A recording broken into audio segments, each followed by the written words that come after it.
कचिन पिता पुत्र पवित्रात्मा के नाम पर आमीन। धन्यवाद धन्यवाद धन्यवाद। हे पिता परमेश्वर पवित्र आत्मा प्रभु यीशु मसीह, हम आपकी स्तुति करते हैं पिता, हम आपकी आराधना महिमा प्रशंसा करते हैं प्रभु, आपके जय जयकार करते हैं प्रभु। आपको धन्य धन्य धन्य कहते, राजाओं के राजा प्रभुओं के प्रभु प्रभु यीशु मसीह। इसी रात के लिए, आज के दिन के लिए, इस शाम रात के लिए पिता हम धन्यवाद देते हैं कि आपने अब तक हमें जीवित, सुरक्षित और अचानक मरण से बचाया। हर अप्रिय घटना से, हर दुर्घटना से, हर एक्सीडेंट महामारी से बचाया, उसके लिए धन्यवाद पिता। आज तक जो भी हमसे मन वचन कर्म से, अपना कर्तव्य पूरा ना करने से, जो भी हमसे मन वचन कर्म से पाप गुनाह हुआ हो, उसके लिए हमें क्षमा कीजिए, दया कीजिए, कृपा कीजिए।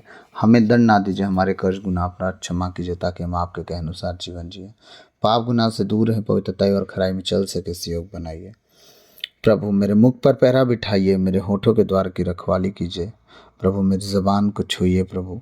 बोलने वाला आज मैं नहीं, वरन आप स्वयं मुझ में होकर अपने वचनों के द्वारा बातचीत करें, ताकि आज का एक एक वचन प्रभु आपके कहे अनुसार हो।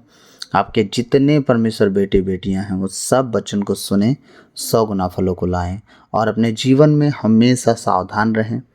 न जाने कितने तरह के दुनिया में लोग घूम रहे हैं खुदावन।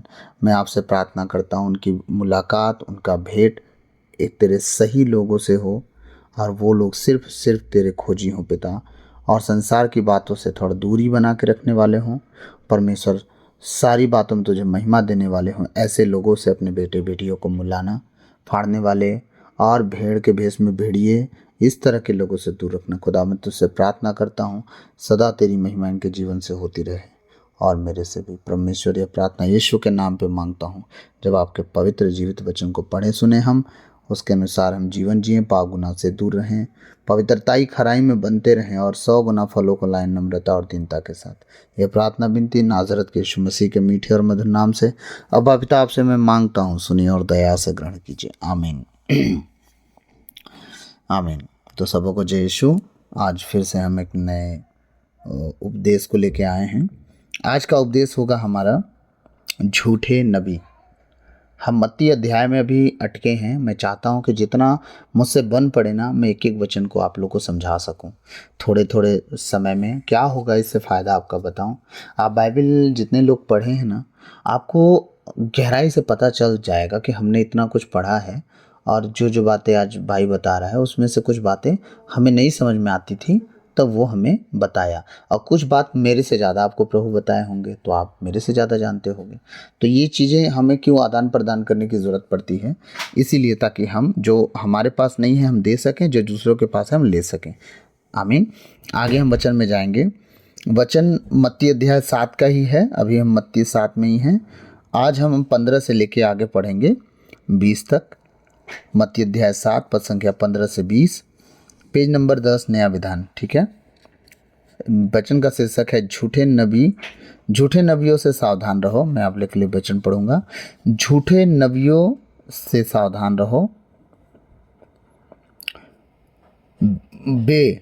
वे लोग भेड़ के वेश में तुम्हारे पास आते हैं, किंतु वे भीतर से खुखार भेड़िए हैं। कहाँ से भेड़िए हैं? भीतर से। सामने से एकदम सही व्यक्ति रहेंगे, सामने से एकदम क्रीच माने टीप टाप लगाए, कोट बेल्ट टाई पैंट लगाए रहेंगे। हाँ, एकदम पूरी रीति से एकदम पवित्र खरे दिखेंगे। उनके शब्द इतने मीठे होंगे, उनकी दाढ़ी इतनी क्लीन होगी, अपना सब कुछ वेल मेंटेन करके आपके सामने खड़े होंगे। जब आप उन्हें देखेंगे तो आप कहोगे ये प्रभु का जन हो ही नहीं सकता, ये स्वर्गदूत है। वो आपको स्वर्गदूतों की तरह दिखेंगे। इतना एकदम क्या बोलूँ मैं, लगेगा कि इनमें ना दूध में एक छोटा सा काला सा डॉट गिर जाए तो दिखता है ना, आप बोलोगे डॉट भी नहीं है, बिल्कुल इतने क्लीन है। अब परमेश्वर क्या कर रहे हैं? वे भेड़ों के वेश में तुम्हारे पास आते हैं, किंतु वे भीतर से खुखार भेड़िए हैं। आपको मैं अपनी बात बताऊं, मैं जैसा बाहर हूं ऐसा अंदर हूं। आप मुझे नटखट भी पाएंगे, चुलबुल भी पाएंगे, गुस्सैल भी पाएंगे, शांत भी पाएंगे, मजाकिया भी पाएंगे। तो मैं बाहर से जैसा हूँ वैसा अंदर भी हूँ। मेरे साथ अलग अंदर कुछ नहीं हो पाता है और बाहर भी कुछ नहीं होता है। जो बोलना है बोल दूंगा, नहीं बोलना है नहीं बोलूँगा, दुखी होना है तो दुखी हो लेता हूँ, परमेश्वर से किसी बात का शिकायत करना है तो परमेश्वर से करता हूँ, फिर किसी इंसान से नहीं करता। तो मेरा कंडीशन देखिए बहुत अलग है। मैं जैसा अंदर हूँ बाहर भी वैसा ही हूँ, और मैं चाहता हूँ सदा ऐसे ही रहूँ, क्योंकि खुदा को ऐसे लोग पसंद है, ट्रांसपेरेंट हो। और जो पसंद खुदा को है वो बात मैं जानता हूँ। जब मैं जानता हूँ कि मेरे प्रभु को क्या पसंद है, और मैं आप सबसे भी यही विनती कर रहा हूँ कि जब आप जानते हो कि आपके पिता परमेश्वर को आपको उनको क्या पसंद है, तो क्या आपको वो करना चाहिए या नहीं करना चाहिए। आप खुद देखो, आपकी ज़रूरतों को आपके मांगने से पहले वो पूरा करता है, अगर आप सही जीवन जी रहे हैं तो। और नहीं जी रहे हैं तो वो देने की कोशिश करता है, शैतान छीन लेता है। परमेश्वर को कहता है न न न, पाप में है, आप तो भले पिता हैं, ये पाप स्वीकार ढंग से किया नहीं, आप कैसे आशीष दे सकते हैं, आप अपनी बातों से मुकरिए नहीं। तो रोकता है वो, परमेश्वर देते हैं पर वो रोकता है। और जिस दिन वो आपके आसपास मंडराती रहती हैं आशीषें, जिस दिन आप सच्ची रीति से पश्चाताप कर लेते हैं, अपने आप को सरेंडर कर देते हैं, वो आशीषें आपके जीवन में घुसना शुरू हो जाती हैं। ये है, आप समझिएगा ना। एक डैम बनता है तो डैम तब तक नहीं रहता है जब तक वहाँ एक दीवार नहीं बन जाती, ठीक है। जब दीवार बन जाती है तो उसे डैम बोलते हैं, और पानी बहना रुक जाता है। फिर वो पानी एक मनुष्य अपनी बुद्धि से जितना चाहेगा जब चाहेगा वो रिलीज करेगा, तब वो बहेगी, नहीं तो डैम नीचे सूखा पड़ेगा, ठीक है। दूसरी बात, जब डैम भरता है तब वो खोलता है, जब ज़रूरत है तब खोलता है। लेकिन आप समझिएगा, पहले जो पानी कंटिन्यू बहा करता था वो तो रुक गया। रुकने का कारण क्या है? कहीं ना कहीं कोई ना कोई उसमें अपना दिमाग लगाया, कंक्रीट लगाया, सरिया लगाया, सीमेंट लगाया, सब कुछ प्रोसेस तय किया होगा, तब जाके वो रुका। रुकने का कारण शैतान का है, वो अपना प्रोसेस ढाल देता है ताकि आपके पास वो पानी का बहाव ना जाने पाए। क्यों? कारण है उसका, आपका और परमेश्वर का, तीनों के बीच में कुछ ऐसा चल जाता है जो आप परमेश्वर के साथ पाने वाला अधिकार कुछ समय के लिए खो देते हैं।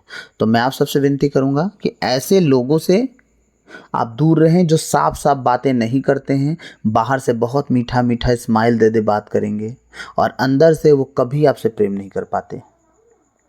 समझिएगा, वो आएंगे आपके सामने इतने मुस्कुरा के बात करेंगे, लगेगा कि ये एक दिल निकाल के दे दें इसको हम, और वो हमारे जिगर का टुकड़ा बन जाए।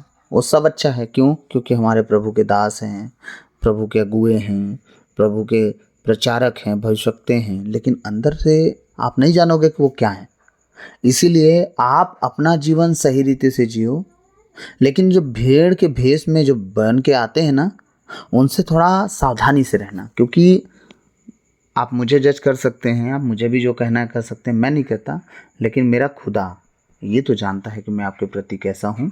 चाहे आपसे मिला हूँ, चाहे ना मिला हूँ, आप सोचिए मैं थका रहूँ, चाहे मैं कितना भी जगह रहूँ, मैं वचन डालने लायक भी नहीं रहता हूँ। बहुत बार आप लोगों ने नोटिस किया होगा, मैं वचन डालते डालते सो गया हूँ, फिर एकदम डर के उठा हूँ, अरे मैं ऑनलाइन हूँ, सबको वचन डाल रहा हूँ, मैं सो रहा हूँ।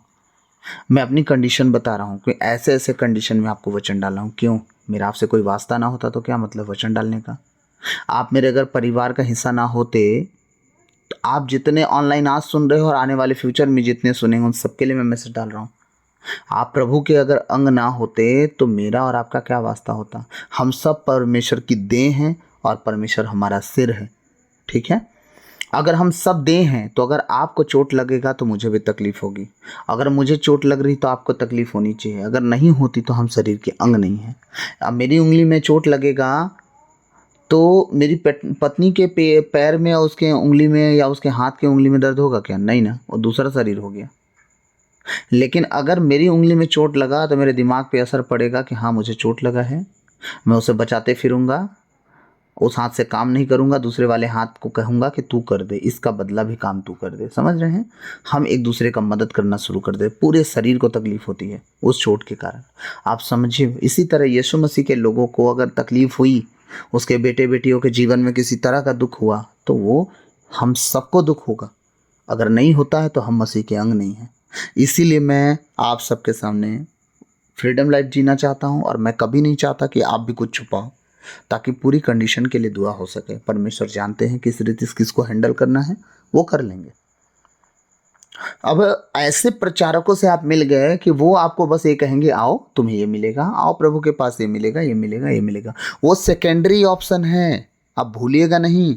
वो जो मिलना है, लेना है, आपको पाना है, वो फर्स्ट ऑप्शन नहीं है, वो सेकंड ऑप्शन है। परमेश्वर ने सबसे पहला ऑप्शन दिया है, मेरे राज और धार्मिकता की खोज करो। पहला ऑप्शन है, सबसे पहले तुम ये करो, बाकी दुनिया की सारी चीज़ें तुम्हें यूं ही मिलेंगी, उसके लिए स्ट्रगल करना नहीं पड़ेगा। इसीलिए ऐसे भेड़ के भेष में जो आते हैं, इनसे आपको सावधान रहना है, आप उन्हें परखना है। अगर आप प्रभु के बेटे बेटी हैं, आप बाइबल पढ़ने वाले व्यक्ति हैं, तो सबसे पहले परख की आत्मा देते हैं, ताकि आप लोगों को परख सकें कि वो बात जो बोल रहे हैं वो सही बोल रहे हैं या कि कुछ गलत तो नहीं है। तो कुछ लोग ऐसे भी आते हैं जो आपको शिक्षा देते हैं, उस पर चलते नहीं हैं। वचन कहता है ना, तुम्हें तुम्हारे कंधों पे बोझ ला देते हैं और छोटी सी उंगली में उस वजन को नहीं उठाना पसंद करते हैं। तो कुछ लोग ऐसे भी होते हैं। इसीलिए प्रभु के वचन को आप पढ़िए, आपको खुदाबंद खुद बुद्धि देंगे, और जो भेड़ के भेष में आएंगे ना, उनसे आप अपने आप सावधान हो जाएंगे। ठीक है। वे भेड़ों के वेश में तुम्हारे पास आते हैं, किंतु वे भीतर से खूंखार भेड़िए हैं। खूंखार, ठीक है। उनके फलों से तुम उन्हें पहचान जाओगे। किससे? फलों से, उनके शब्दों से, उनके कर्म से। 2-4 मीटिंग आपकी उनके साथ हो जाए ना, आप समझ जाओगे कि बिंदर बहुत डेंजर आदमी है भाई, हम तो बहुत हल्के से लेते थे। उनके फलों से तुम उन्हें पहचान जाओगे। क्या लोग कटीली झाड़ियों से, अंगूर या ऊंट कटारों से अंजीर तोड़ते हैं? इसका मतलब ये है कि जिस व्यक्ति को आप समझते थे कि परमेश्वर का दास है, उसका नबी है, उसका जन है, परमेश्वर कहते हैं मेरी नज़र में वो ऊंट कटार है। वो परमेश्वर कह रहे हैं मेरी नज़र में वो कटीली झाड़ियाँ हैं, है ना। अब उस कटीली झाड़ी से और ऊंट कटार से तुम अंजीर और अंगूर का क्या बोलते हैं आशा कर रहे हो ही नहीं सकता। वो दृष्टांत दे रहे हैं ऐसे लोगों के जो भेड़ के भेष में भेड़िए घूम रहे हैं। हाँ, और वो उपदेश देते हैं ऊंट कटार होके कि अंगूर फलेगा, अंगूर फलेगा। उपदेश देते हैं, उपदेश दे रहे हैं किस चीज़ के, कि क्या बोलते हैं अंजीर फलेगा, लेकिन है कौन? कटीली झाड़ी। अब ये बताइए प्रभु का वचन क्या कह रहा है, मैं आगे पढ़ भी दे रहा हूँ। इस तरह हर अच्छा पेड़ अच्छे फल देता है और बुरा पेड़ बुरा फल। ये बताइए, आप बैर के पेड़ से कभी तेंदू तोड़ी हैं? आप बैर के पेड़ से कभी सीताफल तोड़े हैं? आप बैर के पेड़ से कभी भी आम निकला है? नहीं ना। तो बैर से जब बैर निकला है, तो बताइए आम के पेड़ से आप निकलेगा? ऐसा तो हो ही नहीं सकता कि एक दूसरे का फल का नेचर बदल दें वो लोग। समझिएगा मेरी बात को। परमेश्वर यही कह रहे हैं कि जो उसके अंदर होगा वही तुम्हें बोएगा। 2-4 मीटिंग अटेंड कर लो, आप समझ जाओगे। वो जितना अच्छा अच्छा बात कर रहे थे, फिर वो अपने लाभ की बात शुरू कर देंगे। अपने लाभ की, अपने लाभ की। उनका लाभ कहाँ से बैठेगा, याद रखिएगा। हाँ, और जब आप उनके लाभ की बात नहीं सुनोगे, वो आपके पास आना पसंद नहीं करेंगे। इसलिए याद रखिएगा, सेत में तुम्हें दुआ करने वाला, सेत में तुम्हें वचन सुनाने वाला जिस दिन अगुआ मिलेगा, आप उसे परखने की आपको ज़रूरत नहीं पड़ेगी। वो खुद ब खुद आप उसे पहचान जाओगे कि हम इसके लिए कुछ करें ना करें, हमारे लिए तत्पर रहेगा, हमारे लिए घुटनों पे दुआ करेगा, और हम जानते हैं हम बढ़ेंगे, हम उसे भी बढ़ा लेंगे। वो मांगे ना मांगे, हम उसके लिए जो करना होगा कर लेंगे। तो वो आपकी इच्छा है, आप स्वतंत्र हो, कोई बाधा नहीं है। ठीक है। अच्छा पेड़ बुरे फल नहीं देता है, दे सकता, और न बुरा पेड़ अच्छा फल। जो पेड़ अच्छा फल नहीं देता उसे काटा और आग में झोंक दिया जाता है, इसलिए उनके फलों से तुम उन्हें पहचान जाओगे। परमेश्वर कह रहे हैं कि जो लोग अच्छा फल नहीं दे रहे हैं, जो प्रभु का वचन प्रचार अच्छे से नहीं कर रहे हैं, जो मेरे लोगों को सही सुसमाचार नहीं सुना रहे हैं, जो मेरे लोगों का लाभ उठा रहे हैं, जो उनकी कमी कमज़ोरियों का लाभ उठा रहे हैं, जब उन्हें नहीं पता तो कुछ भी शिक्षा दे के उन्हें भरमा रहे हैं, परमेश्वर कह रहे हैं कि उनको आग में सीधे झोंक दिया जाएगा। कल जब वचन डालूंगा तो आपके समझ में आ जाएगा ऐसे अगुओं के विषय में, कि प्रभु सिर्फ बोल देगा कि मैं तुम्हें नहीं जानता। ये शीर्षक मैं दे रहा हूँ, कल का वचन का शीर्षक है कि प्रभु सामने से बोलेगा मैं तुम्हें नहीं जानता कि तुम कौन हो। वो कहेंगे कि मैंने तुम्हारे नाम से दुष्ट आत्मा निकाला, ये किया, वो किया। कल मैं ये बात आप लोग को बहुत अच्छे से एक्सप्लेन करूँगा। हाँ, आप समझिएगा। तो लास्ट में मैंने क्या पढ़ा, इसलिए उनके फलों से तुम उन्हें पहचान जाओगे। हाँ, वो कुछ भी कर लें, बुरा फल है तो आग में डाला जाएगा।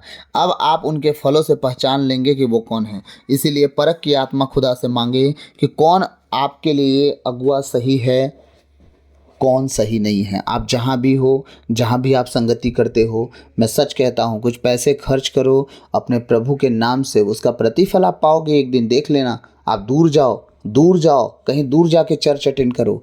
सप्ताह में एक दिन ही जाना है, ठीक है, आप महीना भर के लिए पैसा इकट्ठा करो, महीना में एक दिन जाओ, बाकी दिन तो अटेंड कर लो। तो इससे फ़ायदा क्या होगा आपको? वो ब्लेसिंग जो दूर जाने से, अपने पैसों को खर्च करने से, अपने कमाई की आमदनी को खर्च करने का जो कर रहे हो आप, उसका प्रतिफल भी परमेश्वर जोड़ के देगा कि आप सिर्फ परमेश्वर के लिए किया। तो क्योंकि परमेश्वर में कोई भी मेहनत की हुई व्यर्थ नहीं जाती, याद रखिएगा। तो मैं आशा करता हूँ आप समझ गए होंगे। परख की आत्मा मांगिए, परमेश्वर लोगों से आपको सावधान करे। आमीन। तो गॉड ब्लेस यू। प्रभु आप सबको बहुत आयत से आशीष दे। आप बचे, आपका घराना बचाया जाए। यीशु मसीह की जय। आमीन। क्रूस का चिन्ह पिता पुत्र पवित्र आत्मा के नाम पर। आमीन। सबको जय यीशु।